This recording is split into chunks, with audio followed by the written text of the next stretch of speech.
Welcome to Emily's College Advice, starring freshman year Emily.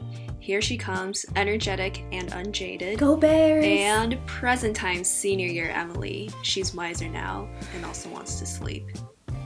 Alright, so welcome back to my channel. Wait, excuse me, it's actually my channel? We're the same person. Okay, fine, your channel. Welcome back to Emily's channel. So I am the freshman year version of Emily, and she invited me back because, as we all know, all these freshmen are entering college right now, so she thought that this would be a good time for us to talk about college advice for these new freshmen. And since I am the younger version of her, I will be acting as the voice for all the freshmen who are entering college right now, because I know you have a lot of questions and I have a lot of questions too, because I have no idea what college is like. Okay, wow, this is really cool. I have a bunch of questions prepared. Do you want to do a little introduction of yourself? Yes, so I am a fourth year studying business and film at UC Berkeley. Oh, so that's what I ended up studying. Okay, that's cool. Since we're on the topic of studying, let's just move into our first section of the video, academics and extracurriculars. So my first question would be, how do you go about choosing a major? Can you talk a little bit more about your process? Yeah, so your major is really important in the sense that you're probably going to be spending a majority of your time in college studying that material, so it probably should be something that you enjoy. But also your major doesn't define your career unless you're pursuing a highly specialized or technical career such as computer science or pharmacy. But in order to figure out what you're interested in, my best advice would be to just keep an open mind, and that is exactly what I did my freshman year. I just kept on exploring. I know you had a vague idea of wanting to do business along with something creative, so I joined clubs that allowed me to explore more of my professional interests, but also give me the opportunity to pursue my creative passions as well, and also took a lot of classes in these related subject areas to figure out if these are the things that I want to study in the future. Wait, actually that's exactly what I wanted to ask you. So I have a bunch of classes that I want to take, but how do I go about planning these out? Yeah, so I have this spreadsheet where on one side I have the majors I'm interested in and the prereqs and classes that I need to take to declare and graduate. And then on the other side I have a table for each semester, for example, freshman fall, freshman spring, etc. And then all you have to do is to put the classes together like puzzle pieces and figure out at what time you're going to be taking each class. And it's probably not going to work out exactly the way you wanted to, just because you're not always going to get into the class you want to, especially at a big school like Berkeley. But that's okay, just stay flexible and don't feel like you're wasting time, because if you're trying out these prereqs, these classes are required anyway, so sometime down the line you might actually need this class to declare. So it's like a win-win situation. Oh, I see. Wow, you're kind of smart. Okay, what about professors? How do you maintain a good relationship with them? Yes, it's definitely really important to maintain a good relationship with your professors, or even the assistant professors or graduate student instructors or whoever is also teaching the class, because what I found over the years is that for the classes that I went to office hour and review sessions for, I always did better in these classes. And don't be intimidated by the professors. I totally get that. I can see how they can be scary and hard to talk to at first, but they're here because they're very, very passionate about their subject area. So if you go talk to them, they're always more than happy to help out. And even just beyond academics, I think it's really good to have a good relationship with these professors so that they can help you write reference letters for when you're applying to grad schools or jobs. Okay, speaking of jobs and grad schools, so you have to choose the clubs that you want to join based on your professional interest? Yes, you definitely should join clubs. I think it is a great way to expand your professional network and get to know people who are interested in the same field as you are. So for example, I joined a business fraternity. Wait, what? I joined a business fraternity? See, this is a prime example of why you should do something out of your comfort zone, join something that you never thought you would join, because I personally love all the clubs that I'm in, and I feel like I really benefited from the professional network that I got from these clubs, because I got to meet people who have the same interests as I do, and also alumni who can help out and are already working in jobs that I might be interested in the future. So it's just a great way to figure out your career as well. But also at the same time, I really encourage you to join clubs just for fun, for recreational interests. And my biggest advice would be, even after you've found your community in college, don't be complacent, continue exploring and meeting new people. Okay, I still don't know what a fraternity is, but Do you have advice for landing internships? Of course. So first of all, you should definitely leverage the alumni connection you have from your clubs and university. They're usually always very happy to help out. And second, you should definitely have a LinkedIn profile. I know you already do, so it's fine, but LinkedIn is literally your best friend when it comes to recruiting because it is a great place for you to research your dream company, dream job, and network with people who are already working the jobs that you one day want to work at. And usually they are very willing to help out students, so definitely take advantage of your time while in college because you can reach out and be like, I'm blank from blank university, and usually when they see that, they're always willing and very open about mentoring younger students. So yeah, definitely be on LinkedIn. I think it's a great place for you to land internships because you can apply to as many jobs as you want, but at the end of the day, I think networking is still a huge part of recruiting. It's always better if you know someone who works at the company. Got it.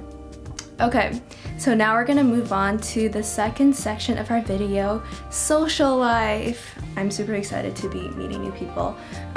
So I guess my first question would be, how do you make friends as a freshman? You know, I was gonna talk about like making friends with your floor mates or meeting people through orientation, but then I realized it's not really possible this semester for some people. Wait, what do you mean? Oh God, you don't know yet, huh? Okay, I'll explain this to you afterwards. But you got really lucky you had a normal start to university. For those of you who are in Zoom University, I'm really sorry this is the situation. This is definitely not the best way to be meeting new people and making friends. But I think my best advice would be to just use Facebook as a way to make friends because I know there are a class of 2024 or class of 20 blank Facebook groups where a lot of people will post their self-introductions, and that is exactly what I did as a freshman too. I posted a little blurb about myself, and it was really easy to find people who are interested in the same majors or have the same hobbies or favorite movies, songs, musicians as I do. So that's a really quick way to make friends, and then from these people you can form your own group chats or Facebook groups for different purposes, whether that's, you know, having the same major or professional network or just something fun and recreational. And I know the situation is not ideal, but try to see it in a positive light because most people are online now, so you technically have equal access to everyone. And since most of us are on the internet, it's just up to you to be proactive and reach out. And also, I think that is probably the only social life question you need to ask because we don't do that around here anymore. Okay, are you sure? Yeah. Okay, I guess that's it for the social life section. Moving on to personal growth. So, I wanted to ask you, did you ever struggle with self-worth or confidence during your time in college? Oh yes, of course. I did, and I still do. When I first entered college, I associated my self-worth with the clubs I'd get into, and then I associated with the grades I get, and then the companies I work at, the jobs I get, and that's just not good. Like, I don't recommend that. Don't tie your self-worth to these external things because whether it's your job or club or company or whatever, they're all gonna disappear one day. They might go away at any second, and if you associate your self-worth with that, it's really hard to always be confident in yourself and believe in yourself. So don't rely on these external things to derive your self-worth, and it's going to be a struggle because when you're in college, you're gonna meet so many people, and a lot of them are just smarter than you, and they might just be more talented and better than you at certain things. But just remember your own strengths, and you know, I believe in you. You're very strong. I know you can get through it.